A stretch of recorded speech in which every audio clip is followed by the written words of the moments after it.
Seautón. Conócete a ti mismo.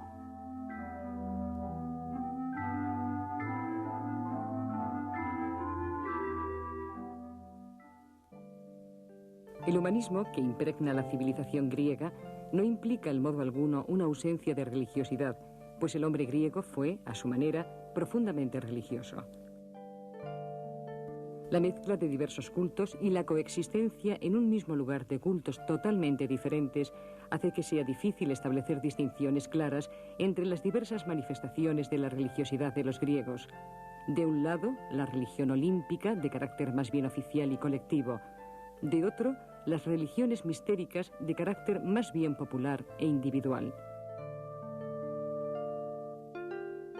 La primera aparece ligada al santuario de Delfos, vinculado a la figura de Apolo, en tanto que la religiosidad popular de los misterios aparece vinculada al santuario de Eleusis, lugar destinado al culto de Deméter. Un tercer culto, dedicado a Dioniso, no puede vincularse a ningún santuario en concreto, como no fuera a los vestigios conservados a la falda de la Acrópolis.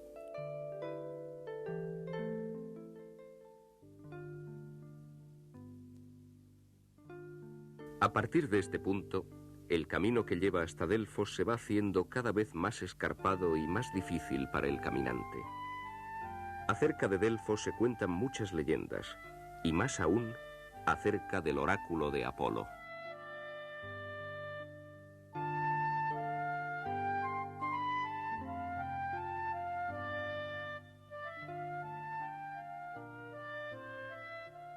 Yo soy el hijo de Zeus. Apolo me glorío de ser. Aquí ocuparéis un espléndido templo, el mío, muy honroso para los hombres todos. Conoceréis las determinaciones de los inmortales y por la voluntad de estos seréis continuamente honrados por el resto de vuestros días.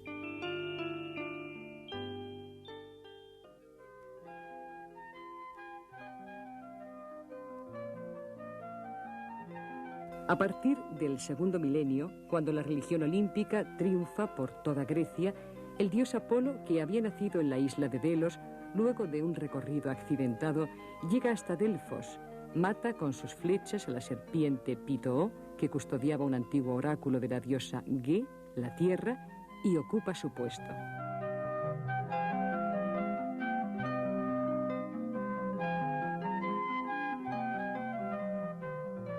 En torno a su figura comienza a desarrollarse una actividad muy intensa en Delfos, el santuario panhelénico más importante del mundo griego. Entre los siglos VIII y IV a.C., la historia de Delfos estará muy estrechamente relacionada con la historia de los griegos.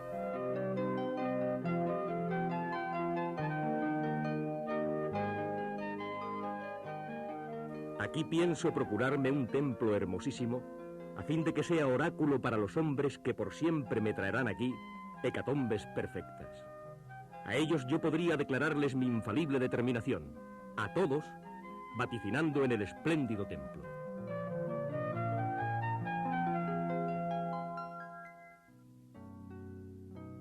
Antes de entrar al santuario, los sacerdotes y peregrinos deben purificarse en las aguas de la fuente Castalia para poder cumplir todos los rituales relacionados con la consulta del oráculo.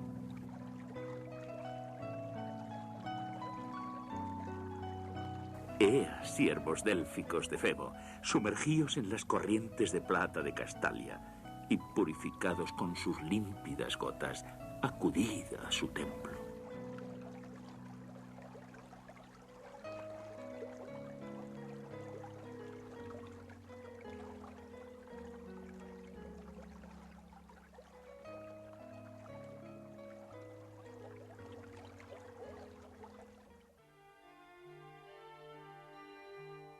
El camino sagrado que lleva hasta el templo está jalonado de tesoros en los que se almacenaban las ricas ofrendas que las diversas ciudades dedicaban al dios Apolo.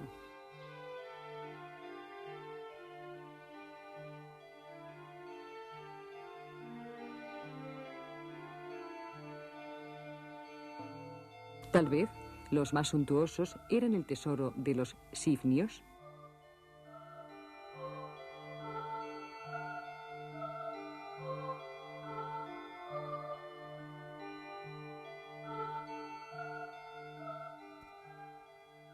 y el tesoro de los atenienses, cuyas metopas muestran los trabajos de Heracles, el héroe griego del Peloponeso, y las de Teseo, el héroe del Ática.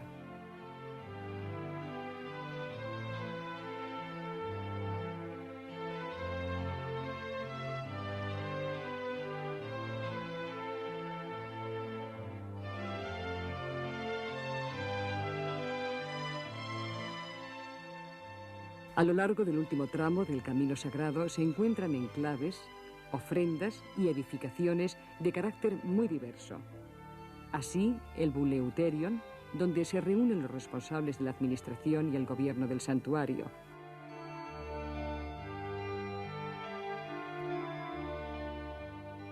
La roca de la Sibila, en la que se consultaba el oráculo de la primitiva profetisa.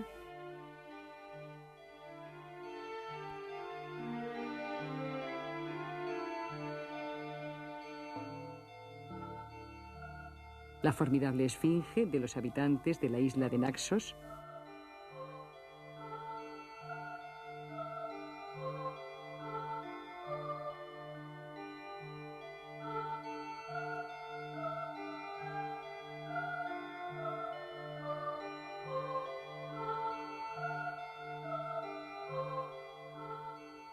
La estoa de los atenienses.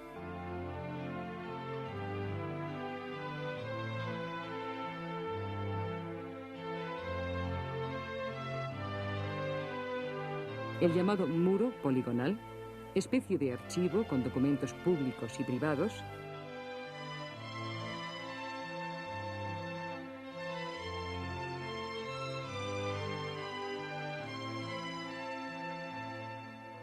El trípode de oro de Platea, ofrenda común de todos los griegos que participaron en la batalla de Platea contra los persas.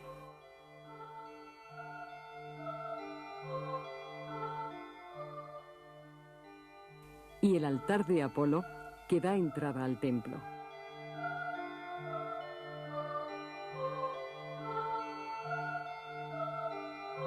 Es bueno vigilar vuestra boca silenciosa y manifestar con vuestra lengua palabras piadosas para quienes desean consultar el oráculo, que yo voy a hacer el trabajo en el que desde niño todos los días me ejercito.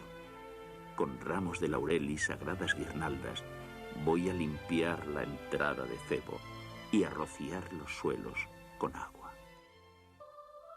En el frontispicio del templo, 2 inscripciones dan la bienvenida al peregrino. Coincido, pues, con quien puso en Delfos aquella inscripción que a mi entender es una bienvenida del dios a los que entran. En lugar de decir salud, ha preferido sé sensato. Porque el conócete a ti mismo y el sé sensato son la misma cosa, según dice la inscripción, y yo con ella, aunque fácilmente podría pensar alguno que son distintas.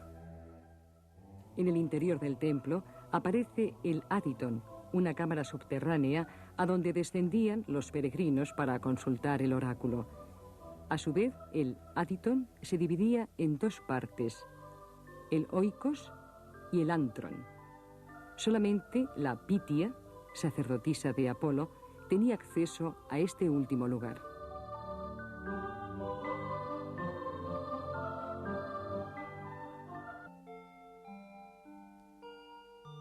Las cumbres inaccesibles del Parnaso, recibiendo la luz, acogen para los mortales la rueda del día, y el humo de la mirra seca se eleva hasta los techos de Febo. Ya se sienta en el divino trípode la mujer délfica, cantando a los griegos sus gritos, los que Apolo le inspira en su canto. Cualquier persona podía consultar al dios sobre cualquier tema personal. No obstante, revistieron importancia capital las consultas que formulaban las ciudades para tomar decisiones colectivas.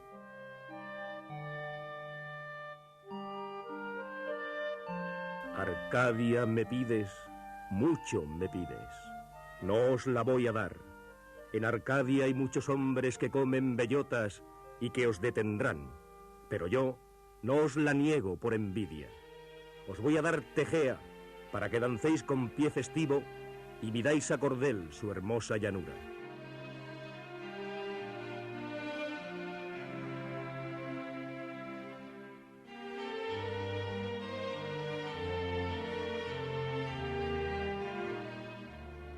Mira, cuando un mulo sea rey de los medos, entonces, lidio de andar afeminado, allende el peligroso ermo, huye, no te quedes, ni te avergüences de ser cobarde.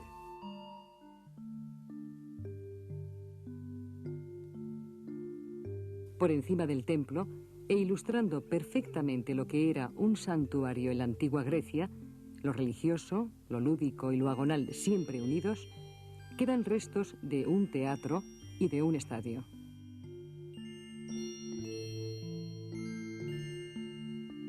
Palabra dulcemente proferida de Zeus, que traes a la ilustre Tebas desde Delfos rica en oro. La angustia tensa mi espíritu, palpito de temor.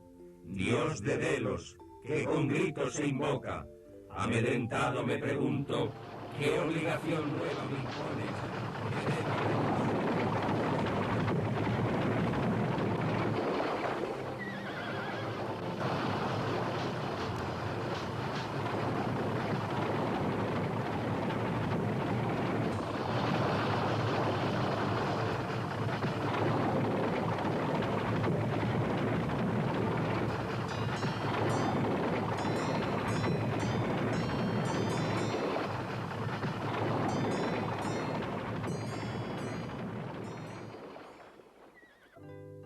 El mensaje de Apolo para los hombres es ante todo de carácter ético. Apolo quiere enseñarles una auténtica pureza moral. En segundo lugar, Apolo es el dios de la música, que en la medida en que es armonía, supone equilibrio.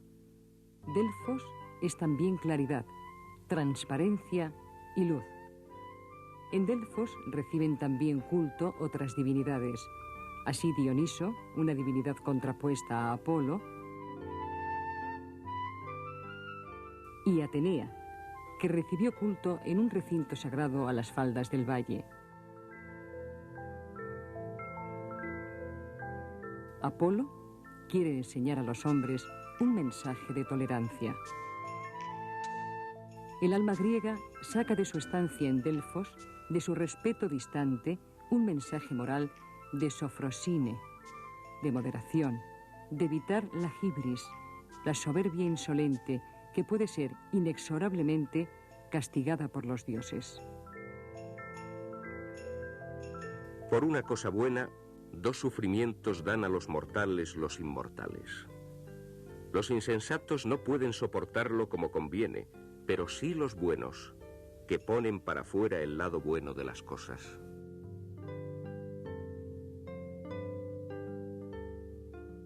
Si uno de los mortales lleva en su mente el camino de la verdad, debe gozar de la felicidad que alcanza de los dioses.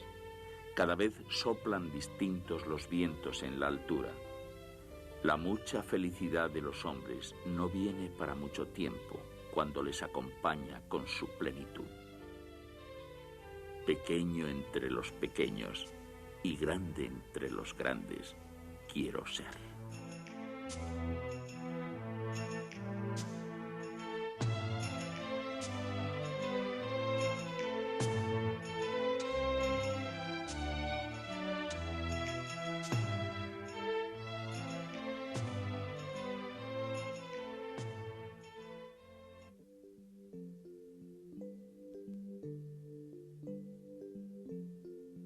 Yo soy Deméter, la venerada, la que proporciona el mayor provecho y alegría a inmortales y mortales.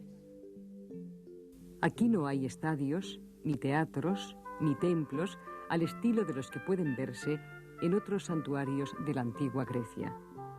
El santuario de Eleusis es diferente, pero a su vez complementario del de Delfos. Al igual que Delfos está ligado al culto de Apolo, Eleusis lo está a la figura de la diosa Deméter.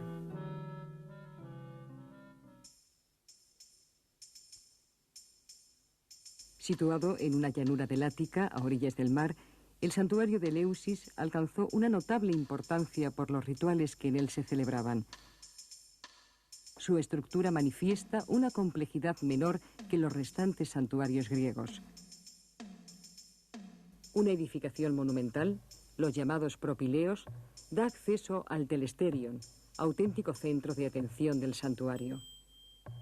Ni por su forma ni por su función puede compararse el Telesterion a los restantes templos griegos en los que se alberga la estatua de una divinidad al tiempo que no se celebran ceremonias de culto colectivo.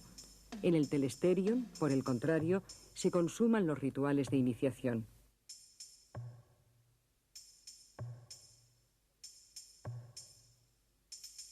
En los escalones dispuestos en torno a un patio central se sientan los iniciados. En el centro se encuentra el anáctoron, lugar recóndito al que solo tenía acceso el hierofante o sacerdote principal.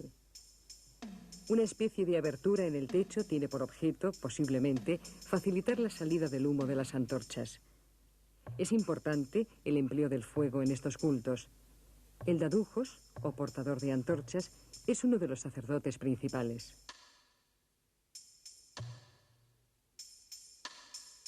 Pues Deméter ungía a Demofonte de Ambrosía como si hubiese nacido de un dios, mientras soplaba suavemente sobre él y lo tenía en su regazo. Por las noches lo ocultaba en el vigor del fuego como un tizón, a escondidas de sus padres. Los misterios eleusinos tienen su origen en el mito de Deméter y Perséfone, también llamada Core.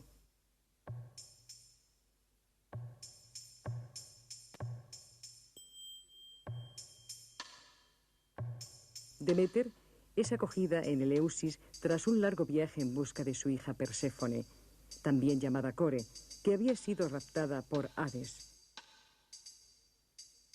En agradecimiento por la hospitalidad recibida, la diosa enseña a Demofonte, hijo de la reina de Eleusis, el arte de cultivar el trigo. Deméter, finalmente, logra encontrar a Perséfone, a quien podrá tener consigo las 2/3 partes del año, pues la tercera parte restante habrá de permanecer con Hades en el mundo subterráneo.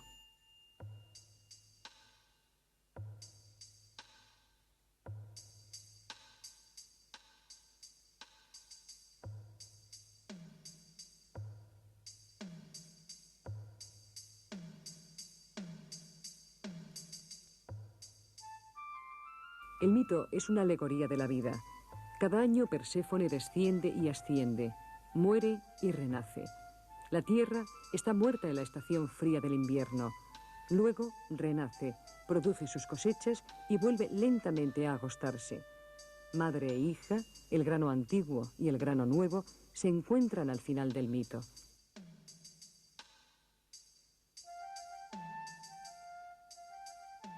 Este mito originó en este lugar unos actos de culto que conocemos con el nombre de misterios. Personas de toda condición social, en especial mujeres y hombres de las capas sociales más bajas, a mediados de octubre, en procesión festiva y animada, acuden cada año al santuario.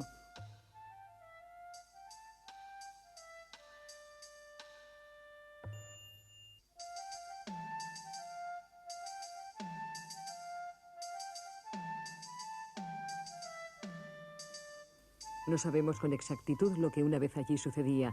Se trata de rituales, palabras, acciones, vivencias secretas.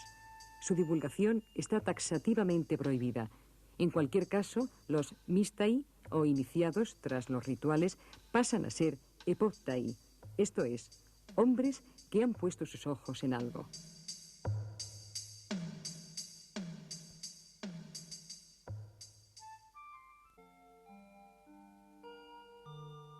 Ayuné, bebí el ciceón, cogí de la cesta. Después de haber actuado, coloqué de nuevo en el canasto. Y del canasto a la cesta. Y del canasto a la cesta. Gie, gie, llueve, concibe. La augusta Brimó ha dado a luz. La fuerte ha dado a luz al fuerte.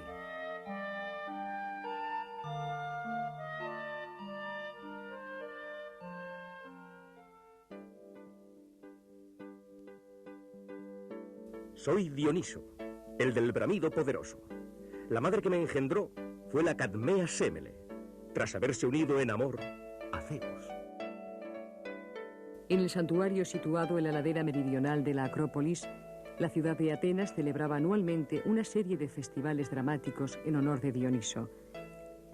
Esta divinidad, tal vez de origen tracio, que tardó en incorporarse al círculo de los dioses olímpicos, representa, no obstante, ideales opuestos a los que defenderá, en un principio, el pueblo griego por boca de Homero y Hesíodo. Con el paso del tiempo, los rituales dionisíacos llegan a ser más importantes que la figura del propio dios. Un cortejo de mujeres transidas y posesas, las Ménades, tocadas con el tirso, anuncian por las montañas con danzas extáticas y gritos de delirio la presencia de Dioniso.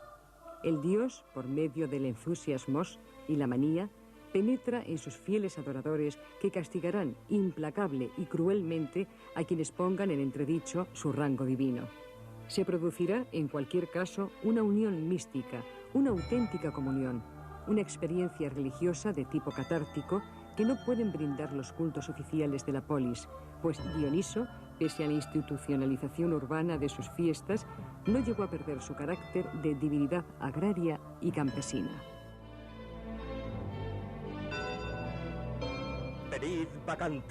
Venid bacantes, acudid al monte Perras de la Rabia, acudid al monte donde tienen su cortejo las hijas de Cadmo, lanzaros contra el rabioso espía de las Ménades. Quien con ánimo injusto y con furor impío contra tus cultos, Baco, contra los de tu madre, con delirante espíritu y con mente torcida y con violencia avanza, ha de encontrar lecciones de cordura, la muerte sin reparos, la muerte sin escrúpulos por parte de los dioses. Acude presto, Baco, y al cazador furtivo que acecha a las bacantes, échale al cuello tú, sin perder la sonrisa, entrelazado lazo de muerte fulminante.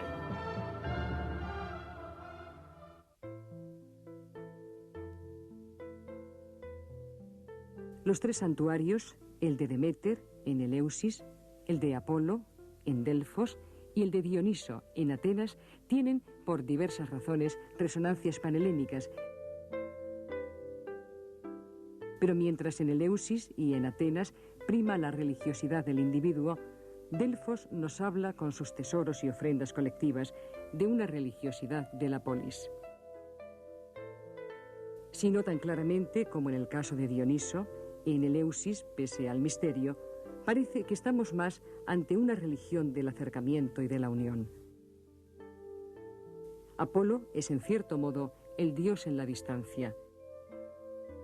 Frente a la armonía de su música, en los misterios eleusinos oímos el grito y en los cultos dionisíacos nos envuelve la danza frenética. Durante mucho tiempo se pensó que la civilización griega era fruto únicamente del espíritu apolíneo. No es así. El equilibrio de Apolo, el misterio de Deméter, la fuerza vital de Dioniso son los elementos que configuran el sentir religioso del hombre griego. La cordura es con mucho el primer eslabón de la felicidad, pues no se debe incurrir en impiedad en las relaciones con los dioses. Las palabras arrogantes de los que se jactan en exceso, tras devolverles en pago grandes golpes, les enseñan la cordura en la vejez.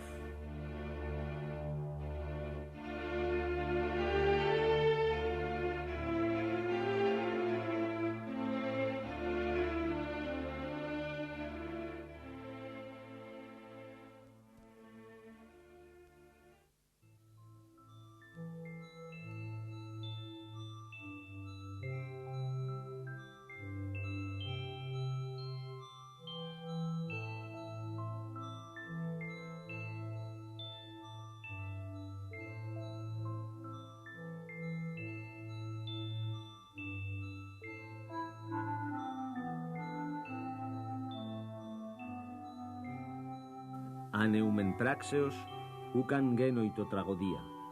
Aneudezón, genoitan. Sin acción no hay tragedia. Sin caracteres, quizás sí.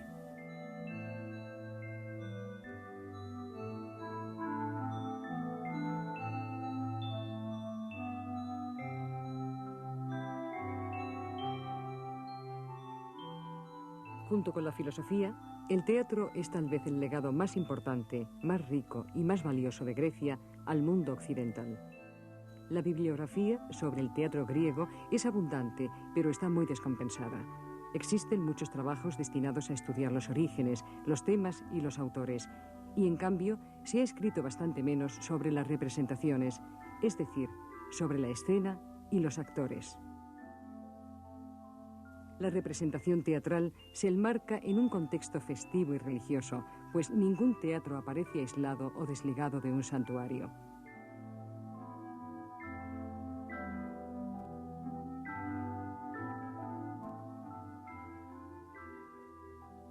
De todas maneras, tanto comedia como tragedia se originaron espontáneamente de los caminos dichos. Esta de los entonadores del ditirambo, la otra de las canciones fálicas, que aún se conservan en vigor y en honor en muchas ciudades. Y a partir de tal estado, fueron desarrollándose poco a poco hasta el que estamos presenciando.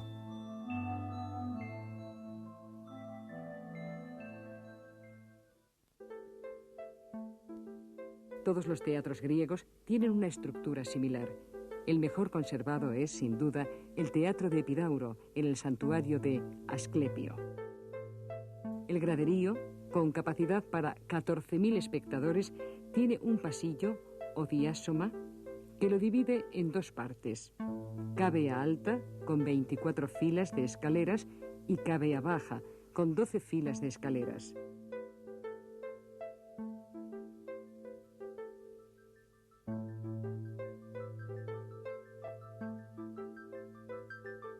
En esos asientos se acomoda el público, previo pago de 2 óbolos, facilitando el Estado entrada gratuita a quienes no dispongan de dinero suficiente. Las primeras filas se reservan normalmente para sacerdotes, políticos, embajadores y ciudadanos que por sus actuaciones en favor de la ciudad se han hecho acreedores a este pequeño privilegio. El público no es tal vez el protagonista de la representación, pero sí el protagonista de la fiesta, y no se limita a adoptar una actitud pasiva como mero espectador. Pues sí, Esquines. Representabas papeles de rango secundario con los que hacías acopio de higos, uvas y aceitunas como un frutero que los cosecha en campos ajenos. Y sacabas de ellos más que de los concursos teatrales, pues había una guerra sin tregua entre vosotros, los actores, y los espectadores.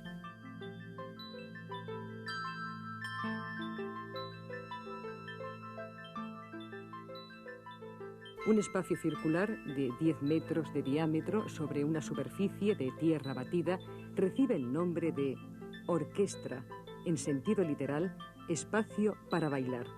Señal evidente de que era el espacio que primitivamente servía para las danzas corales.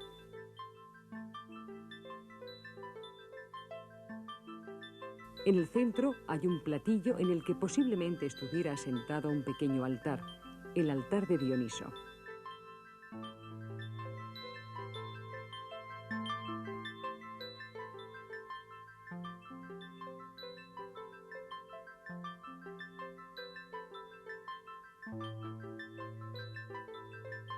Detrás de la orquestra se encuentra el llamado proscenio, en donde se instalaba el decorado.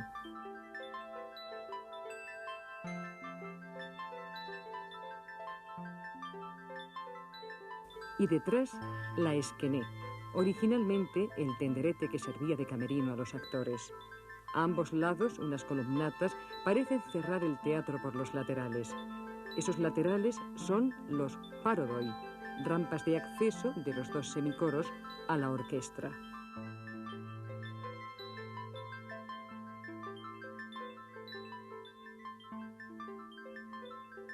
El proscenio y la esquené eran en sus orígenes construcciones muy rudimentarias. No obstante, con el avance de la técnica se perfecciona el decorado, y así el proscenio, especie de balaustrada cubierta con un tejado, permite que en su balconada superior se desarrollen escenas de diálogos entre dioses o intervenciones divinas. A su vez, la esquené se adereza con el equiclema, especie de plataforma giratoria que permite mostrar al exterior acciones que han sucedido en el interior, y la mejané, todo un sofisticado entramado de cuerdas y poleas que facilitan apariciones insospechadas, generalmente de dioses. No obstante, son poco frecuentes los cambios de decorado. La acción transcurre normalmente a la puerta de un palacio, delante de las tiendas de un campamento o en la plaza de una ciudad.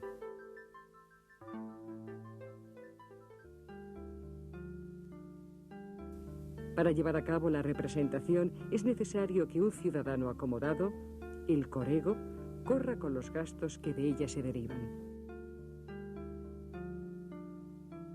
Y se gastan en las fiestas panateneas y dionisias cantidades de dinero que no se invierten en expediciones militares. Fiestas que concentran tanta muchedumbre y tanto número de preparativos como no sé yo si alguna otra celebración. En ellas todo está regulado por ley. Y cada uno de vosotros sabe de antemano quién es el corego y quién el gimnasiarco, cuándo, de quién y qué cantidad de dinero ha de recibir y gastar, y con qué fin, sin que nada quede a la improvisación o al descontrol.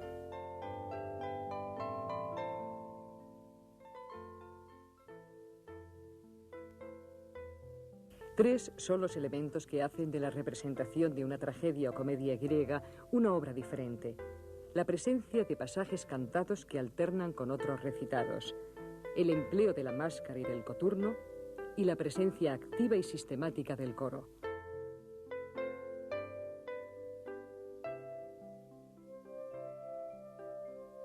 En cuanto al número de actores, comenzó Esquilo por aumentarlo de 1 a 2. Disminuyó la parte del coro y dio al diálogo la principal. Sófocles elevó a 3 el número de actores e hizo decorar el escenario.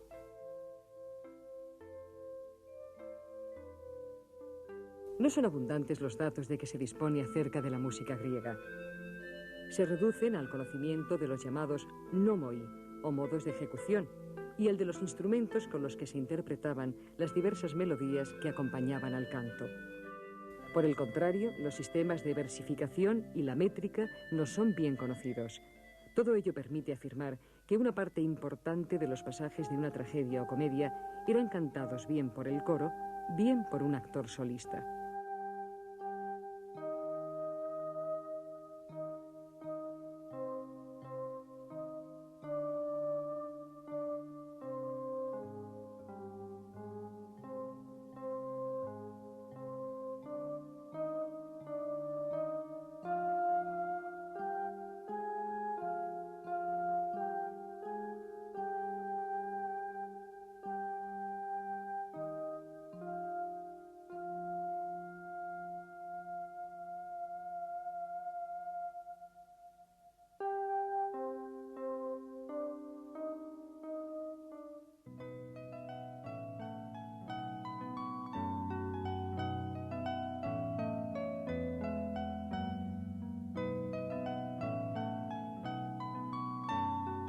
Y puesto que ansías tocar la cítara, canta y toca suavemente, sosteniendo entre las manos la canora compañera que sabe hablar con dulzura y armonía. De ahora en adelante, llévala al banquete, a la danza y a la fiesta. No es fácil establecer qué propiedades corresponden a la música, ni decir con qué fin se la practica. Si por juego y recreo, como el sueño y el beber, o si más bien se debe recordar que la música inclina a la virtud, o si, en tercer lugar, contribuye a la noble ocupación de nuestro ocio y a nuestra sabiduría. Tal vez lo que más llame la atención externamente sea el empleo de máscaras por parte de los actores. La máscara difícilmente puede tener por misión actuar como altavoz o caja de resonancia.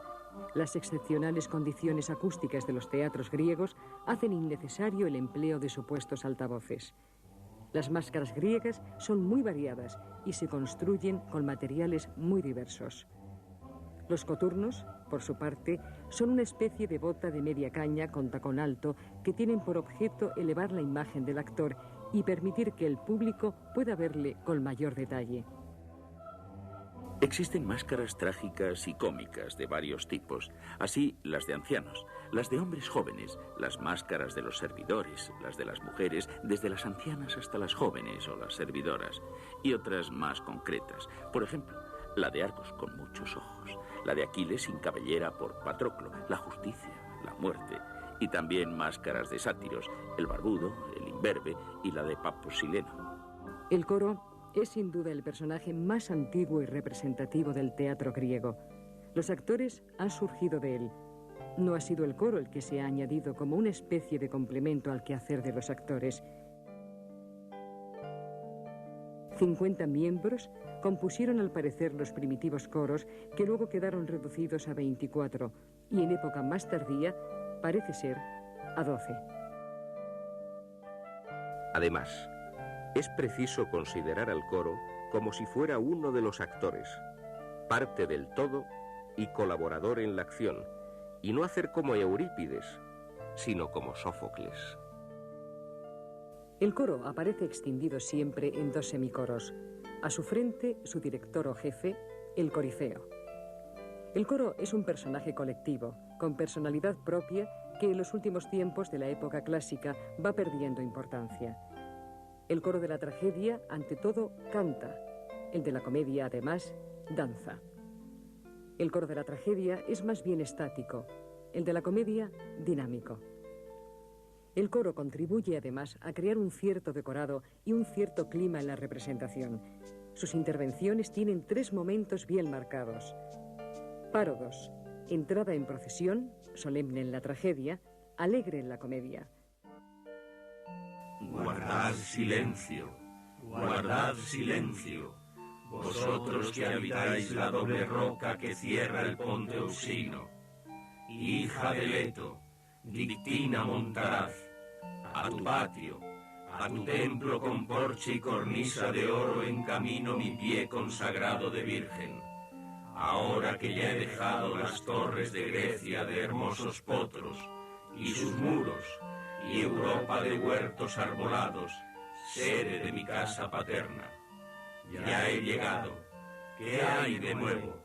¿Qué preocupación albergas? ¿Por qué me has traído a este templo, retoño de los ilustres Atridas? Estásimos, intervenciones cantadas del coro entre cada episodio de una tragedia. Hay generaciones de los hombres. Bien veo que vuestra vida y la nada son lo mismo. ¿Quién? ¿Qué hombre llega a tanta felicidad cuanta pudo imaginar, si no es para ver declinar lo que imaginó? Tomando como ejemplo tu destino, el tuyo, sí, Edipo miserable. No hay en el mortal nada por lo que pueda llamársele feliz. Un semicoro entona la estrofa, en tanto que el otro replica cantando la antístrofa. Un hombre que lanzó su flecha más lejos que nadie, y que tras matar a la esfinge de oraculares cantos, se erigió como dueño de esta tierra. Por ello, Edipo, se te llamó rey, y recibiste las mayores honras. En cambio ahora, ¿quién más triste que tú podría oírse nombrar? El coro entero entona el epodo final. Te ha descubierto a tu pesar el tiempo que todo lo ve, y castiga una boda que no puede ser boda. ¡Ay, hijo del ayo! Ojalá nunca te hubiera conocido, que por ti fluyen de mi boca alaridos de desolación. Te digo la verdad, por ti recobré mi aliento un día, pero hoy contigo mis ojos se anegan en lágrimas de sueño. Éxodos, salida apoteósica del coro, más importante y más subrayada en la comedia, de carácter marcadamente festivo. Gira, gira, gira tu pie, baila la ronda, lanza tus piernas al aire, arriba los pies. Llevadnos si queréis bailando hasta la puerta. Venga, deprisa, rápido, veloz, que esto es lo más bonito, decirle adiós a un coro de comedia al ritmo de la danza.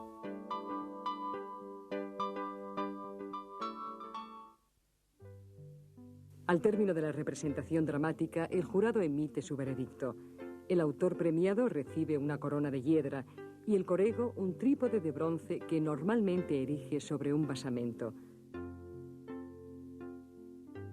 la linterna de Lisícrates, es el monumento que este ciudadano levantó para erigir sobre él el trípode que recibió por su victoria en el concurso del año 394 a.C.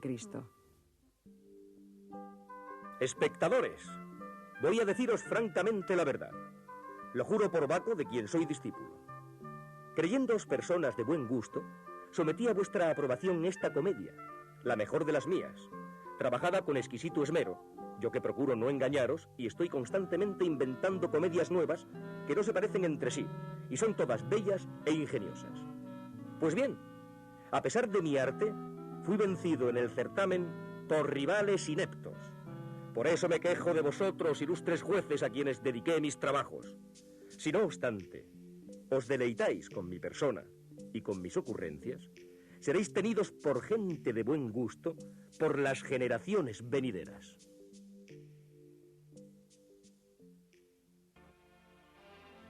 Muchos interrogantes quedan abiertos todavía en relación con las representaciones teatrales griegas.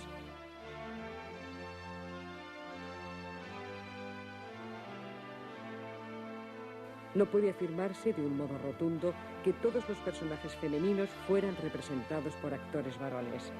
Existe la duda de quién y de qué forma representaba los papeles correspondientes a los personajes infantiles. Tampoco existe una constatación expresa de que en todas las obras todos los actores llevaban máscara. Resulta difícil llegar a aceptar que una literatura como la del drama griego, de una calidad y una hondura temática excepcionales, se haya llevado a la escena con un esquematismo convencional que parece acercar el teatro griego a una especie de teatro de marionetas o títeres escenificado por varones.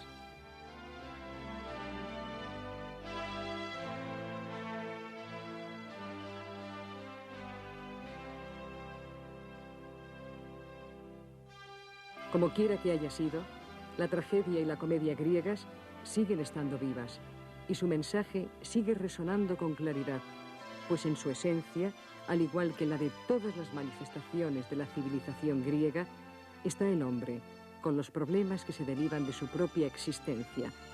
El teatro griego fue y sigue siendo la vida misma.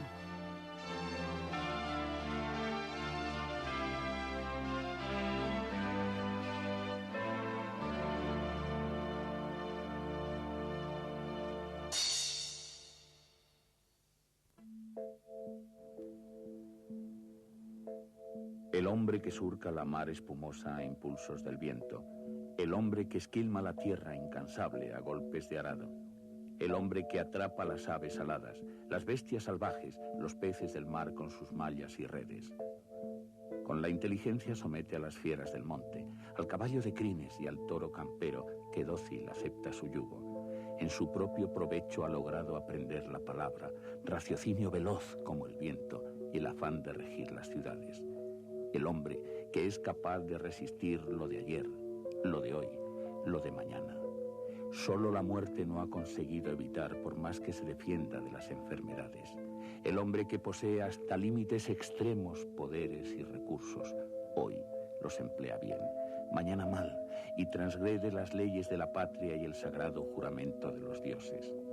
Indigno de vivir en sociedad aquel que en desempeño de su cargo observe una conducta deshonesta.